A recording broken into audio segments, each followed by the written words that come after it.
sense of destiny is understanding that God has made you for a specific purpose. Kesadaran akan tujuan adalah mengerti bahwa Tuhan menciptakan kita untuk sebuah tujuan yang khusus. A sense of destiny is not your call to ministry. Kesadaran akan tujuan bukan sekedar panggilan saudara untuk melayani. How many calls are there to ministry? Saudara, ada berapa banyak panggilan untuk kita melayani? How many calls? Ada berapa banyak panggilan? There's only one. Saya mau katakan cuma ada satu. There's only one call. There are many assignments. Kita hanya punya satu panggilan, tapi ada banyak tugas. David was anointed king once. Saudara perhatikan Daud diurapi jadi raja satu kali, But he had many assignments. tapi dia melewati banyak tugas. Jesus came to die for our sins. Yesus datang untuk menebus dosa-dosa kita dengan kematiannya. But during the course of his Tapi ministry, selama masa pelayanannya, he had many assignments. dia juga punya banyak tugas. And so I want you to understand, Jadi saya mau saudara mengerti, we're not talking about the call to preach. saya bukan bicara tentang panggilan saudara untuk jadi pengkhotbah, We're talking about a specific purpose tapi kita bicara tentang sebuah tujuan yang khusus that God has for you at this time of your life. yang Tuhan sudah siapkan bagi saudara. The assignment that he has given to you. Tugas apa yang dia berikan kepada saudara? Think of a few people who've had a sense of destiny. Kita lihat contoh beberapa orang yang punya kesadaran akan tujuan. John Wesley. Ada John Wesley. Anybody know who John Wesley is? Saudara tahu ya John Wesley, pernah dengar? Those of you who are seminary students, you probably know. Orang yang sekolah Alkitab pasti pernah dengar nama John Wesley. Tremendous missionary. Dia seorang misionaris yang luar biasa.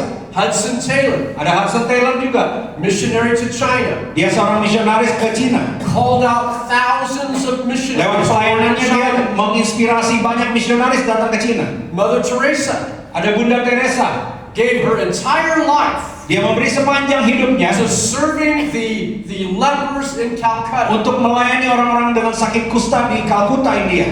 Now, a sense of destiny Saudara, yang namanya kesadaran akan tujuan is that God has made you for a specific purpose. adalah mengerti bahwa Tuhan menciptakan hidup saudara untuk sebuah tujuan yang sangat khusus. Here's another one. Yang lain lagi, Jesus of Nazareth. namanya Yesus dari Nazaret. In Luke chapter 2 and verse 49, Kalau saudara baca Lukas pasal 2 ayat 49, does anybody know what that verse says? saudara tahu nggak ayat ini bunyinya apa? Anybody know what that verse is about? Tahu bunyinya ayat ini? Jesus is traveling with his family Ada kisahnya Yesus berpergian bersama dengan keluarganya ke to Yerusalem. Jerusalem. Ke Yerusalem. And he stays in Jerusalem Dan mereka ada di Yerusalem untuk perayaan. while his family has left. Dan setelah itu keluarganya pulang. They're going back to Nazareth. Ya, orang tuanya kembali ke Nazaret. A day's journey they have already gone. Ya, berapa hari mereka balik ke Yerusalem, ke Nazaret. And they realize Jesus is missing. Setelah sampai di Nazaret baru sadar, oh Yesus kok nggak ada. They travel a day's journey back to Jerusalem. Lalu mereka balik lagi ke Yerusalem. And then they find Jesus. Dan akhirnya ketemulah di Yerusalem, di mana? 3 days have passed. Ya, sudah 3 hari. 3 days have passed. Sudah 3 hari sudah. Mary, the mother of Jesus, Bayangkan Maria ibunya Yesus and Joseph dan papanya Yusuf have lost Jesus. kehilangan anaknya berhari-hari. Can you imagine as a parent losing one of your kids? Kalau saudara sebagai orang tua bayangin anak saudara hilang berapa hari. You know what it's like when your kids run away from you. Saudara tahu rasanya kalau anak saudara menghilang. So they're standing in the synagogue. Jadi akhirnya ternyata Yesus sedang di bait Allah. Jesus is there talking with the scribes. Yesus sedang ngobrol dengan ahli-ahli Taurat. And I can see Mary. Dan saya bisa membayangkan Maria. Hei kamu. Sini kamu. Get over here. Sini kamu.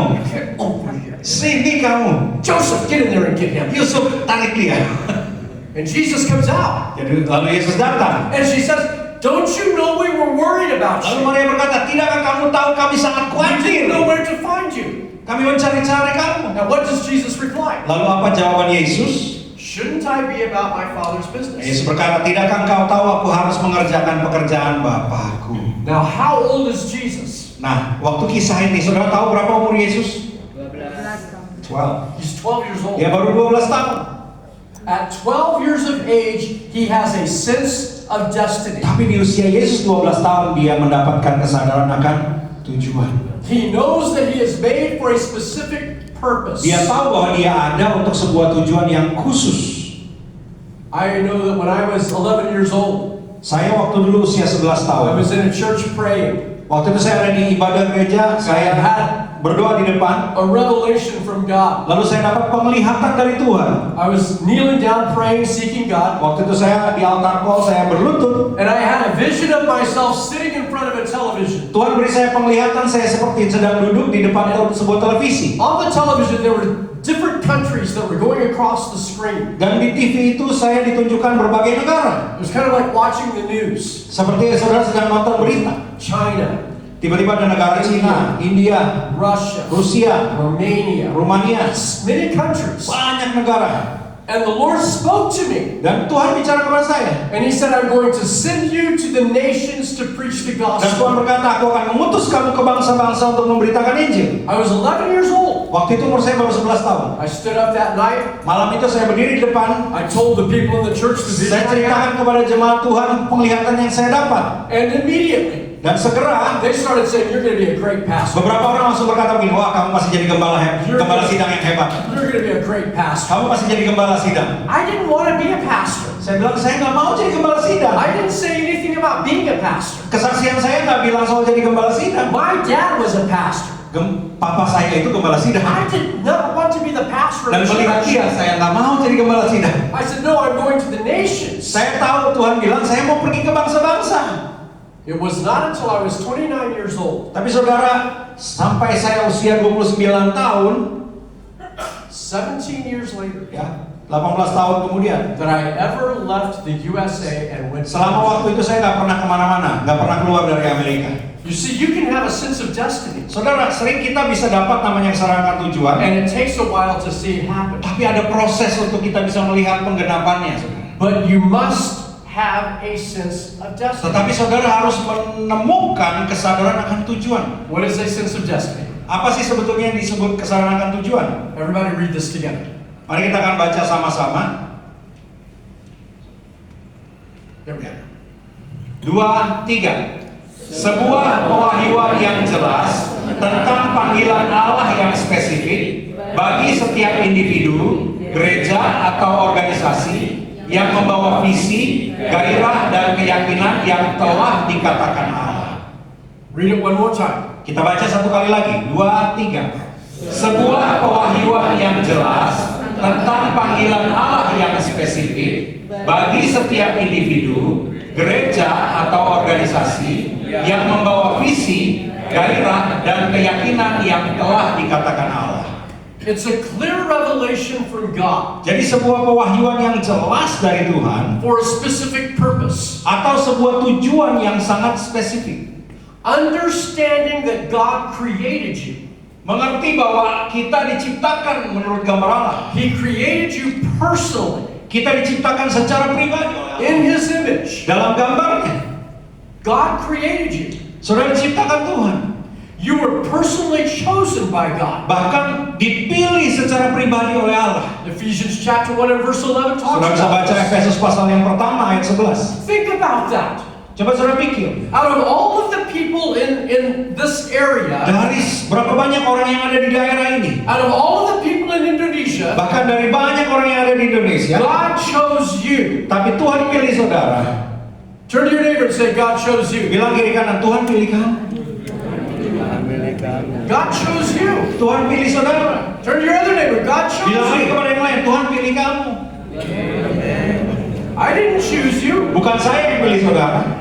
Your mom and dad didn't choose you. Bukan orang tuamu yang memilihmu. Your pastor didn't choose Bukan you. gembalamu juga yang memilih kamu. God chose you. Tapi Tuhan yang memilihmu. Ephesians chapter 2 and verse 10 Di Efesus pasal 2 ayat 10. says that you were created to do things for Him. Bahkan dikatakan engkau diciptakan untuk melakukan pekerjaan yang dipersiapkan Allah. Now think about this. Coba saudara pikirkan. Before God saved you, Sebelum saudara diselamatkan oleh Allah, He made you. saudara diciptakan Tuhan. Before God saved you, Sebelum saudara diselamatkan Allah, He made you. saudara diciptakan dulu. What did He make you to do? Pertanyaannya, saudara diciptakan Tuhan untuk melakukan apa? Your natural gifts, Ada karunia alamiah saudara. skills, Kalau kemampuan-kemampuan, talents, talenta-talenta, abilities. kemampuan. What are the things that are automatically a part of your heart? Hal apa yang Tuhan taruh bagian dari hati saudara? Your desires, Kerinduan hati saudara, passions, minat, dreams, ya mimpi-mimpimu, hopes. harapanmu. All of those are a part of God creating you. Semua hal itu adalah bagian dari Tuhan membentuk, menciptakan saudara. We are God's handiwork. Kata firman Tuhan, kita ini buatan tangan Allah. Now, what that means is that He's still making you. Artinya apa? Sampai sekarang pun Tuhan masih terus membentuk hidupmu. Doesn't matter if it's your first year in ministry, Nggak peduli saudara baru saja mulai melayani, 5 years in ministry, sudah 5 tahun 10 melayani, years in sudah ministry, 10 tahun melayani, 15 years in ministry. bahkan 50 tahun melayani. God is still making Tuhan you. tetap terus membentuk hidup saudara. The challenges you have in your church, Tantangan-tantangan yang saudara alami di pelayanan the saudara, challenges you have in your community, yang dihadapi di masyarakat saudara, the challenges you have in your government, tantangan di dalam pemerintahan, challenges you have in economy. tantangan ekonomi yang sudah hadapi, All of these are a part of God making you. semua hal itu adalah bagian dari pembentukan Tuhan. But also understand, Saudara juga harus mengerti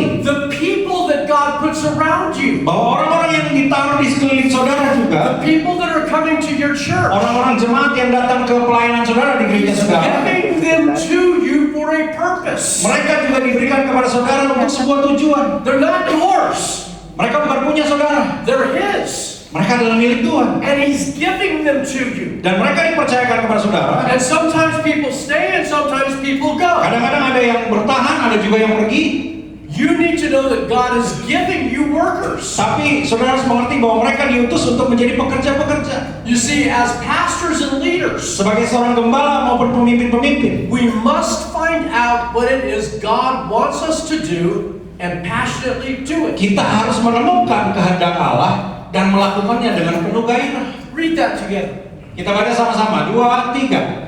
Kita harus menemukan kehendak Allah dan melakukannya dengan penuh gairah. Read it again. Sekali lagi, kita harus menemukan kehendak Allah dan melakukannya dengan penuh gairah. I want you to read it one more time. Saya mau kita baca sekali lagi, But I want you to read it with passion. tapi saya mau baca ini dengan segenap hati. Read it like it matters. Kita baca betul-betul kita mengerti dari Read hati it like kita. God is speaking to you. Kita baca seakan-akan bahwa Tuhan sedang bicara kepada kita. Read it one more time. Sekali lagi, 2, 3. Kita harus menemukan kehendak Allah dan melakukannya dengan penuh gairah. If we don't have a sense of destiny, Karena kalau kita tidak menemukan kesadaran akan tujuan, we will not have the endurance that it takes to do the work of the ministry. kita tidak akan punya ketahanan untuk memenuhi panggilan Allah. When God speaks to you Waktu Tuhan bicara kepada saudara, and He gives you a vision lalu saudara diberikan sebuah visi, and He gives you a promise diberikan janji, and He tells you He's going to do something, lalu dikatakan bahwa Tuhan mau lakukan sesuatu, He is going to do it. Dia pasti akan lakukan itu. But it always doesn't happen right away. Tapi kadang-kadang tidak langsung terjadi. Sometimes it takes years. Kadang-kadang butuh bertahun-tahun untuk digenapi. For me, it took 17 years. Buat saya 17 tahun. And a lot of different assignments. Dan ada banyak tugas yang harus saya kerjakan selama tahun-tahun itu. Before I ever went into the mission Sebelum field. saya sampai di ladang penginjilan. But because I had a sense of destiny, Tapi karena saya punya kesadaran akan tujuan, I was able to endure the difficult and hard times. saya tetap bertahan sekalipun ada masa-masa sulit. I was able to be patient. Saya bisa sabar. It's not my vision. Karena itu bukan visi saya. It's God's vision. Itu adalah visinya Tuhan. It's not my church. Bukan gereja saya. It's God's Itu church. gerejanya Tuhan. It's not my ministry. Bukan pelayanan saya. It's God's Itu ministry. adalah pelayanannya Tuhan. And if you don't have a sense of destiny, Kalau saudara tidak punya kesadaran akan tujuan, you won't have passion. saudara nggak akan punya gairah. Passion is what gets you up every day to keep doing it. Karena gairah lah yang membuat saudara setiap kali bangun saudara mau tetap bersemangat melakukannya. I'll tell you one of the things I'm passionate about. Saya mau kasih tahu hal apa lagi yang membuat saya bersemangat. You want to know what I'm passionate about? Saudara mau tahu nggak apa yang bikin saya bersemangat? Every morning, a good cup of coffee. Setiap pagi bisa minum kopi yang enak. I look forward to going to bed at night, Saya mau tidur malam setiap hari knowing that when I wake up in the morning, karena saya tahu besok pagi waktu saya bangun, I'm going to have a good cup of coffee. saya bisa minum kopi yang enak. Anybody know what I'm talking about? Saudara ngerti nggak maksud saya? Yeah. And so I'm passionate about it. Jadi kadang-kadang kita semangat, I look forward to it. kita menanti-nantikan. Every day I plan for it. Setiap hari saya rencanakan, It means something to me. karena itu penting buat saya. So I make sure I have coffee. Jadi saya selalu pastikan besok pagi ada kopi tersedia. When you are passionate about something, Ketika saudara punya semangat tentang sesuatu, it impacts you very deeply. pasti itu akan mempengaruhi hidup saudara. Hopefully you're passionate about your wife. Dan saya berharap saudara juga bersemangat terhadap istrimu.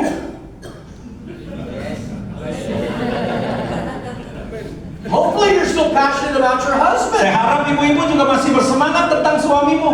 Oh, him? Bosan lah kalau dia. You know how it is when you're at home Saudara ngerti kan kalau kita ada di rumah, and you get busy with church saudara sibuk pelayanan, and you forget to acknowledge one another. lalu saudara kadang-kadang lupa bahwa di rumah ada istri, di rumah ada suami. You're so busy every night doing ministry, Saudara begitu sibuk dengan pelayanan, you stop dating. saudara tidak lagi berkencan dengan pasanganmu. Pengalaman ya saudara. You counsel other people in your church. Saudara sering mengkonseling orang lain di jemaat. Well, if you want your marriage to work, you need to date. Padahal kalau saudara mau pertahankan pernikahan saudara, saudara juga perlu Spend intimate dengan pasangan saudara. Spend intimate time Saudara together. harus ambil waktu bersama-sama, kayak Show each other that you love one another. Ya, tunjukkan bahwa saudara masih saling mencintai. Sometimes we lose our passion for church. Kadang-kadang kita juga kehilangan gairah kita terhadap pelayanan, terhadap gereja. Pastored in church for 14 years. Saya menggembalakan jemaat 14 tahun. Can I tell you, there were some Sundays I didn't want to go to church. Saya mau ceritakan bahwa kadang-kadang ada beberapa hari Minggu yang rasanya saya malas ke gereja. Yeah. Ya, There were some Sunday mornings I didn't want to go up and go to jujur church. kadang-kadang ada rasanya beberapa hari Minggu saya nggak mau ke gereja. Look at the same people Saya ketemu orang yang sama lagi, again. ya lagi orangnya itu juga. No new faces, Tidak ada wajah baru, no new people, tidak ada jiwa baru, no new students. tidak ada murid yang baru. The same people who were complaining last week are back this week. Orang yang minggu lalu baru ngeluh, dia lagi ya ketemu. Ya, You lose passion. kadang-kadang kita bisa kehilangan gairah. See, I can give you information. Saudara, saya bisa beri saudara informasi. I can even give you inspiration. Saya juga mungkin bisa beri inspirasi. I can even give you instruction on what to do. Bahkan saya bisa beri petunjuk harus kerjakan apa. What I cannot give you is passion. Tapi saya nggak bisa kasih kepada saudara semangat. Passion comes from the Holy Spirit. Karena semangat atau gairah datangnya dari Roh Kudus. And even when it looks like it's something you don't want to do anymore, Bahkan ketika menghadapi sesuatu yang sepertinya saudara nggak mau lakukan, you have a sense of destiny. tapi ketika kita punya kesadaran akan tujuan, Know something is coming. saudara tahu bahwa kalau saudara lakukan pasti ada sesuatu yang akan terjadi. You will have passion. Saudara akan punya gairah. If you don't have a sense of destiny, Kalau saudara tidak punya kesadaran akan tujuan, you will struggle when you have persecution. saudara tidak mampu berdiri teguh dalam penganiayaan. And there will be persecution. Dan pasti ada penganiayaan dalam pelayanan kita. Sometimes the people who persecute us Kadang-kadang orang yang menganiaya kita can be our own families, bisa jadi keluarga kita sendiri, our neighbors, bisa jadi tetangga kita, sometimes even our own church people. bahkan kadang-kadang jemaat di tempat kita. And when we become persecuted, Dan ketika kita mengalami penganiayaan itu, people say, I don't want to do that. orang bilang saya nggak mau ikut itu. We've already tried that. Wah, bosan lah, udah pernah kita lakukan itu. Without a sense of destiny, Kalau saudara tidak punya kesadaran tujuan, you'll give up. saudara pasti menyerah. But when you have a sense of destiny, Tapi ketika saudara punya kesadaran tujuan, know that God has spoken saudara tahu persis bahwa ini perkataan Tuhan, and that He keeps His word. bahwa Tuhan pasti And that menggenapi He janjinya. will, listen to me, God will do what He said He will do. Dengarkan baik-baik bahwa Tuhan pasti akan menggenapi apa yang Dia janjikan. Kalau You do what He told you to do. saudara juga melakukan apa yang Dia perintahkan. Think about that. Saudara pikirkan, God will do what He said He will do. Tuhan pasti menggenapi apa yang Dia janjikan If we will do what He told us to do. kalau kita melakukan apa yang Dia perintahkan. And that's what a sense of destiny Dan does. itulah yang namanya kesadaran tujuan.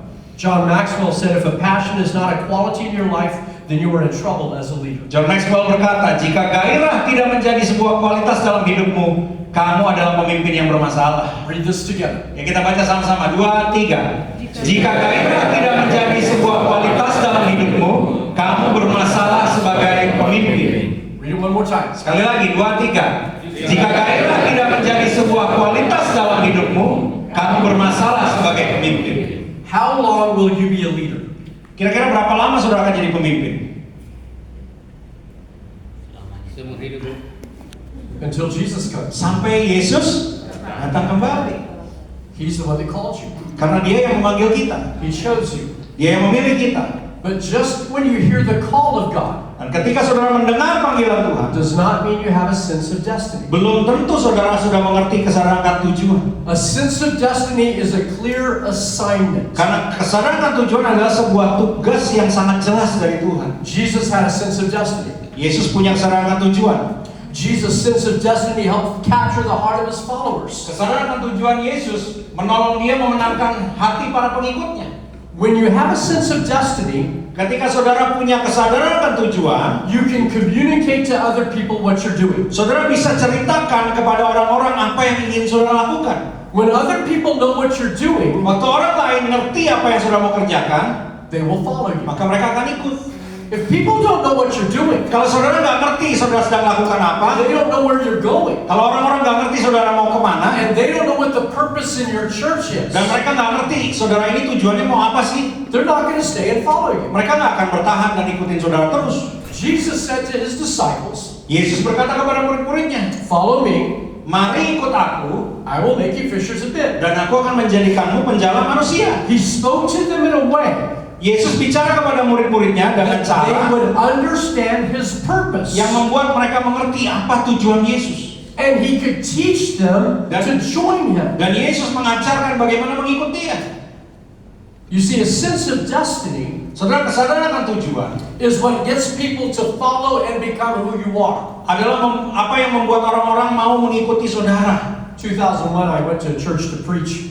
Tahun 2001 saya khotbah di sebuah gereja. Their pastor had left them. Gereja itu ditinggalkan sama gembalanya. I mean, the pastor had straight up left them. Betul-betul gembalanya kabur.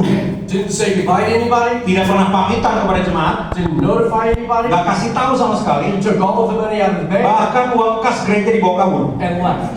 Betul-betul kabur, saudara. Gone. Hilang betul-betul, kabur. And the church needed a pastor. Dan gereja itu pengen cari gembala yang baru. I didn't want to be a pastor. Dan saya nggak mau jadi gembala. In fact, I promised my wife Bahkan sebetulnya saya pernah berjanji sama istri saya, before she married me. sebelum dia menikahi saya, I said, "Cindy, if you will marry me, saya bilang kepada istri saya, Cindy, kalau kamu mau menikah dengan saya, I promise I will never pastor a church." saya janji saya nggak mau jadi gembala sidang.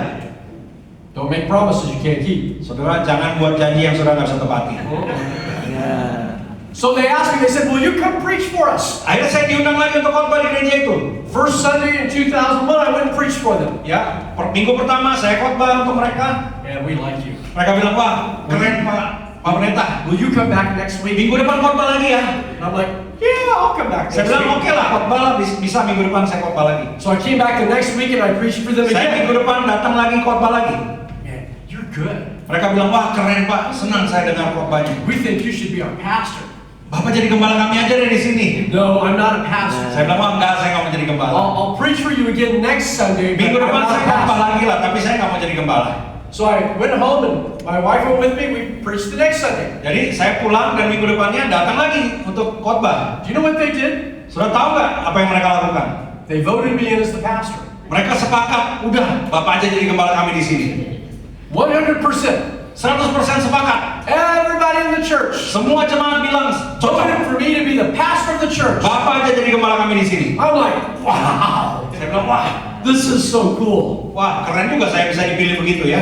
That morning, Pagi itu, after they had voted me in, setelah saya ditunjuk jadi gembala mereka, 1/3 of the church sepertiga dari jemaat came to me. datang menemui saya. I said, "Pastor, Dia bilang, Pak Pendeta, we're so glad you're the pastor of the kami church. senang sekali Pak Pendeta mau jadi gembala di sini. We knew you were the man to be the Kami pastor tahu of the Bapak adalah orang yang tepat untuk jadi gembala di sini. church. We wanted to be here today to vote, Kami sepakat memilih Bapak jadi to make gembala. sure that you were the Kami pastor." pastikan Bapak jadi gembala di sini.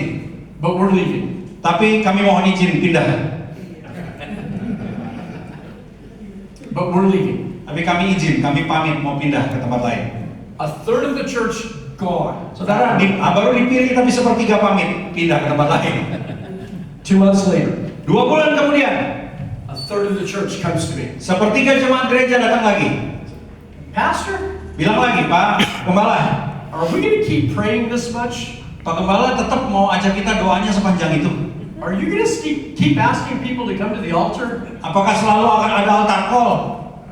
That's not really our thing. Aduh, itu kayaknya kami kurang suka lah gayanya begitu. You know, we don't need all this prayer stuff. Just preach.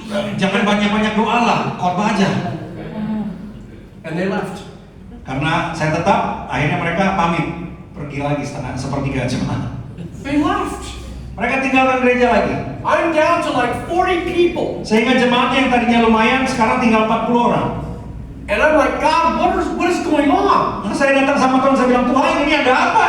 So I got on my knees and I started asking God, what am I doing wrong? Saya mulai berlutut dan berdoa, Tuhan, saya bikin salah apa? Why is my church dying? Kenapa gereja ini jadi mau mati? Why are things not working out? Kenapa kok kayaknya nggak berjalan dengan baik?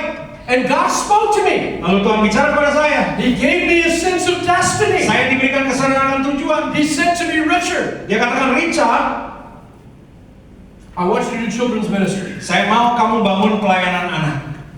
I said, God, I don't like kids. Saya bilang, Tuhan, saya nggak suka anak kecil. I don't want to do children's ministry. Saya nggak suka tuh pelayanan sekolah minggu. I didn't come here to pastor kids. Saya di sini bukan jadi gembala anak kecil. Kids don't have any money. Karena anak kecil nggak punya duit. Kids are messy. Anak kecil suka bikin berantakan. Kids are noisy. Anak kecil itu berisik. I don't like Saya kids. nggak suka anak kecil. God said, I want you to do children's ministry. Tapi Tuhan berkata, kamu bangun pelayanan anak. You know who really loves to do children's ministry? Saudara tahu nggak siapa yang suka pelayanan anak? My wife. Istri saya yang suka. So God spoke to me. Jadi akhirnya Tuhan bicara kepada saya. He said, I want you to train everybody in your church how to do children's ministry. Tuhan bilang, saya mau kamu melatih semua jemaat untuk bagaimana pelayanan sekolah minggu. We took 2 months. Jadi kami ambil 2 bulan untuk pelatihan terus. 2 months. 2 bulan. And all we did was train everybody Selama 2 bulan semua jemaat dilatih pelayanan sekolah how minggu. to do children's ministry. Bagaimana pelayanan anak-anak? The old, Orang tua, the young, yang remaja, married, menikah, the single, masih single, everybody. semua orang dilatih. I told the church, Saya katakan kepada jemaat, God has spoken to me and this is what we're going to do. Tuhan bicara kepada saya, ini yang harus kita kerjakan. So we started our children's ministry. Akhirnya kita mulai pelayanan anak. Families started coming to our church. Dan ternyata saudara mulai datang jemaat, keluarga-keluarga mulai datang. Kids started coming to our church. Karena anak-anak kecil mulai datang ke gereja. Kids started bringing their parents to Anak-anak our kecil yang ikut church. pelayanan kami akhirnya mulai ngajak orang tuanya ke gereja. All we did was focus on children's ministry. Fokus kami hanyalah pelayanan sekolah minggu, pelayanan anak. Within 6 months, Dan dalam 6 bulan, listen to me, in 6 months, dengarkan baik-baik, dalam 6 bulan, we were the fastest growing church in the area. kami menjadi gereja yang paling cepat pertumbuhannya di daerah itu. And God had spoken to me. Dan Tuhan bicara kepada saya, He said, Richard, Richard, children bring their parents to church anak-anak ini yang akan bawa orang tuanya ke gereja. more than parents bring their children. Lebih daripada orang tua bawa anaknya. But I had to get down and pray and ask God. Tapi saya harus berlutut dan sungguh-sungguh bertanya kepada Tuhan. And this is specifically what I prayed. Dan ini betul-betul secara spesifik apa yang saya doakan. Seeking a sense of destiny. Saya mencari tahu apa yang menjadi kehendak Tuhan. I said, God, Saya bilang, Tuhan, why have you given me these people? kenapa Tuhan berikan saya jemaat ini? And why have you put us in this place? Kenapa saya ditaruh di gereja ini? What is your purpose? Apa sih Tuhan yang jadi tujuanmu, kehendakmu? Can I tell you something about the 2/3 of people that left our church? Dan saudara, saya mau ceritakan 2/3 jemaat yang pindah dari gereja itu. Even though 2/3 of the church had left, Sekalipun waktu itu 2/3 jemaat pindah keluar dari gereja, our church giving never went down. ternyata persembahannya nggak pernah turun tuh saudara. Our church giving never went down. Nggak pernah jumlah persembahan yang diterima nggak turun. And God revealed to me Dan Tuhan menyingkapkan kepada saya that people who do not invest in your church bahwa orang-orang yang pindah itu nggak pernah memberi untuk are gereja. not going to stay in your church. Karena mereka nggak pernah memberi, biarin aja mereka nggak bertahan. People follow a sense of destiny. Orang mau mengikuti pemimpin yang punya kesadaran tujuan. When people believe in your vision, Ketika jemaat percaya kepada visi saudara, when people believe in your ministry, ketika jemaat percaya kepada pelayanan when saudara, people believe in the purpose of your church, ketika jemaat percaya kepada tujuan gereja saudara, they will not only join you in doing the work of the ministry, mereka bukan hanya ikut bergabung dengan pelayanan saudara, but they will help support it. tapi mereka juga akan mendukung sepenuhnya. How do I get a sense of destiny? Bagaimana kita bisa menerima kesadaran tujuan? How do I get a sense of destiny? Bagaimana kita bisa mendapatkan kesadaran tujuan itu? The sense of destiny only comes by the Holy Spirit. Kesadaran tujuan hanya datang dari Roh Kudus. Only the Holy Spirit. Hanya Roh Kudus. You don't find it reading the scriptures. Saudara nggak bisa temukan di ayat Alkitab, You find it on your knees seeking God. tapi saudara menemukannya ketika saudara berlutut sungguh-sungguh mencari Allah. The Holy Spirit is the one who will reveal to you. Roh Kudus lah yang akan menyingkapkan kepada saudara. If you're frustrated with your ministry, Kalau saudara sedang frustasi dengan pelayanan saudara, if your church is stuck, kalau saudara merasa gereja saudara stuck, I pastored the church for 14 years, saya menggembalakan gereja saya 14 tahun. and there were several times that we were stuck. Tapi kami mengalami ada beberapa masa di mana rasanya stuck, nggak bisa bertumbuh lagi. We weren't growing, Kami nggak bertumbuh, no new people coming tidak ada in, jiwa baru yang datang, no new souls being saved. tidak ada orang-orang baru diselamatkan. And while I couldn't blame the church, Saya nggak bisa salahin jemaat, I couldn't blame the community, saya nggak bisa saja menyalahkan masyarakat. I could have blamed many other things. Saya bisa mencari kambing hitam, I knew that it was my responsibility. tapi saya tahu itu tanggung jawab saya. And I knew that the only person who had the answer Dan saya tahu satu-satunya yang punya jawaban was God. hanya Tuhan. Only He knew what needed to be done Hanya Tuhan yang tahu apa sebenarnya yang harus dilakukan and how it was to be done. dan apa yang harus dilakukan. When we started training all of the church to do children's ministry, Ketika pertama kali kami mulai melatih jemaat melakukan pelayanan anak, we had some families that left. ada juga jemaat yang pindah lagi. Said, we didn't come here to do children's ministries. Karena mereka bilang, ngapain kami melakukan pelayanan anak? Kami nggak datang ke gereja untuk disuruh pelayanan sekolah minggu. They needed to go find a church that they could go to. Mereka cari gereja lain yang mereka senang. But the people that stayed, Tapi mereka yang bertahan di gereja, people that worked, mereka yang bekerja melayani. Jesus had 12 disciples that were close to Him. Yesus punya 12 murid yang dekat dengan dia. At one time in the scripture, He had over 300. Tapi satu kali Alkitab menceritakan Yesus juga punya lebih dari 300 orang mengikuti dia. He was talking to them. Dan Yesus bicara kepada 300 orang itu. And He said one thing. Dia hanya berkata satu hal. He just said one thing. Satu hal yang Yesus katakan. Unless you eat of my flesh and drink of Yesus my blood, berkata, kalau engkau tidak makan tubuhku dan minum darahku, you can't be a part of me. engkau tidak makan bagian dalam diriku. And in that one moment, Dan dalam saat itu juga, that one word, gara-gara perkataan itu, they left. Alkitab berkata semuanya meninggalkan dia. Except for the 12. Kecuali yang 12. And Jesus looked at them and He said, will you go also? Dan Yesus juga bertanya kepada yang 12, tidakkah kamu juga akan pergi? They said, where will we go? Tapi mereka menjawab, kami mau pergi kemana? You are the truth. Engkaulah kebenaran. Listen to me. Dengarkan baik-baik. You want to make sure you keep people in your church that follow you. Saudara pastikan bahwa jemaat saudara itu sungguh-sungguh mengikuti saudara. But if they follow you, Kalau mereka sungguh-sungguh mengikuti saudara, you must communicate to them your vision, maka saudara harus komunikasikan visinya, your purpose, tujuannya. how you will do the work of the ministry. Bagaimana saudara akan melakukan pekerjaan pelayanan di gereja. You must spend time fasting and praying, Saudara harus berdoa dan berpuasa, seeking God, menyendiri bersama Tuhan, cari Tuhan. literally Sungguh-sungguh. fasting and praying. Betul-betul berdoa dan berpuasa. Jesus practiced this in His own ministry. Yesus sendiri memberi teladan, dia melakukan ini dalam pelayanannya. You and I must do the same thing. Dan saudara dan saya juga perlu melakukan hal yang sama. You can do the same service every week, Saudara bisa melakukan ibadah yang sama tiap minggu, preach to the same people, khotbah kepada orang yang sama, sing the same songs, nyanyikan lagu yang sama, deal with the same calendar, melewati hari-hari yang sama, kalender yang sama, work with your limited budget, bekerja dengan anggaran yang terbatas. or you can have a sense of destiny. Atau saudara bisa terima kesadaran tujuan dari Tuhan. You can sacrifice Dan saudara mulai berkorban for God's vision. untuk visinya Tuhan. Jesus brought us salvation. Saudara, Yesus membawa keselamatan. The Holy Spirit brings us revelation. Dan tapi Roh Kudus lah yang membawa pewahyuan. Jesus brought us salvation. Yesus membawa keselamatan, The Holy Spirit brings us revelation. tapi Roh Kudus yang memberi kepada kita pewahyuan. Have you discovered what God wants you to do for Him? Sudahkah engkau menemukan kehendak Allah? Apa yang Dia ingin saudara lakukan? Not called to preach Bukan panggilan untuk saudara jadi pengkhotbah, what He wants you to do.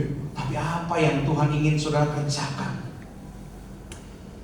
Why He put you where you are at. Kenapa Tuhan utus ke tempat saudara melayani saat ini? Why He gave you the people you have. Kenapa Tuhan berikan jemaat yang saudara layani saat ini? What the need is in your community. Apa sih sebetulnya kebutuhan masyarakat di sekitarmu? A sense of destiny. Ketika saudara punya kesadaran tujuan, And do you have the courage saudara akan punya keberanian to stand in front of your church untuk berdiri di hadapan jemaat saudara and say, hey, dan berkata, things are changing. kita akan mengubah. God has given me a sense of destiny. Tuhan memberikan kepada saya kesadaran tujuan. This is what we're going to be doing in ministry. Ini sekarang yang akan kita lakukan dalam pelayanan kita. And some will be with you, Beberapa mungkin akan bertahan, and some will not be with you. beberapa mungkin gak mau ikut dengan This is saudara. not about agreement. Tapi ini bukan tentang kesepakatan, This is about an assignment. tapi ini tentang tugas dari Tuhan. And if you don't accept the assignment, Kalau saudara tidak terima tugas dari Tuhan, you will never experience a sense of destiny. maka saudara tidak akan mengalami yang namanya kesadaran tujuan. So we're going to take a few minutes to pray. Kita akan ambil beberapa menit untuk berdoa. Do you have anybody who can play the keyboard? Bolehkah pemain keyboard? Anybody who plays or? Oh, a pastor. Wah, terima kasih Pak You Gembala. don't get better than that. Wah, tidak ada yang lebih baik nih daripada gembala Thank you, nih. Pastor Ryan. Terima kasih Pak Wahyu. Just stand with me. Boleh kita bangkit berdiri sama-sama?